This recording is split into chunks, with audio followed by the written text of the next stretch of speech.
पूरी दुनिया में एक ऐसा जंगल था जिसे लोग जादुई जंगल कहते थे।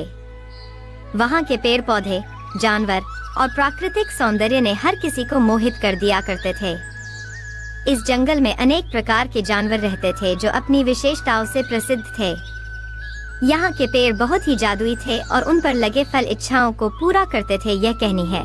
जंगल में रहने वाले एक बंदर जिसका नाम जग्गू था, वह खाने की खोज में दौड़ता रहता था। एक दिन उसने जंगल के दूसरे कोने में एक चमत्कारी पेड़ था। इस पेड़ पर बहुत सारे फल थे, लेकिन उनमें से केवल एक फल ने उसका ध्यान खींचा। वह फल था जो किसी की भी मांग पूरी कर सकता था। वह नहीं जानता था वह एक जादुई जंगल में है। जग्गू बंदर को पता नहीं था कि वो एक जादुई फल है। वो उसे खाने लगा लेकिन खा नहीं पा रहा था। अरे ये क्या, मैं इस फल को खा क्यों नहीं पा रहा हूँ? ऐसा क्या है इस फल में जो मैं इसको खा नहीं पा रहा हूँ?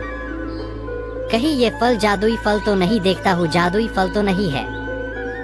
ये फल मुझे एक खूबसूरत जगह ले चलो।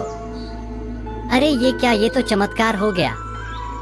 मैं दूसरी जगह आ गया, मतलब ये फल जादुई फल है। इस फल की मदद से जंगल के जानवरों की मदद की जाए। बंदर फिर जंगल में चला जाता है।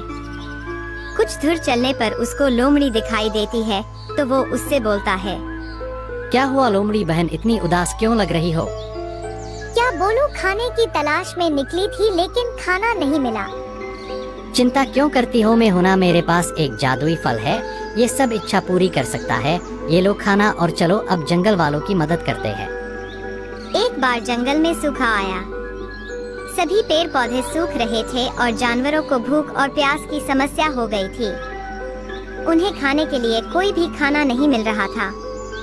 बंदर ने फिर वही चमत्कारी फल उठाया और उसकी मदद से जंगल के जानवरों की भूख और प्यास को दूर किया। बंदर ने सभी जानवरों को समझाया कि वे जंगल की सुरक्षा करें।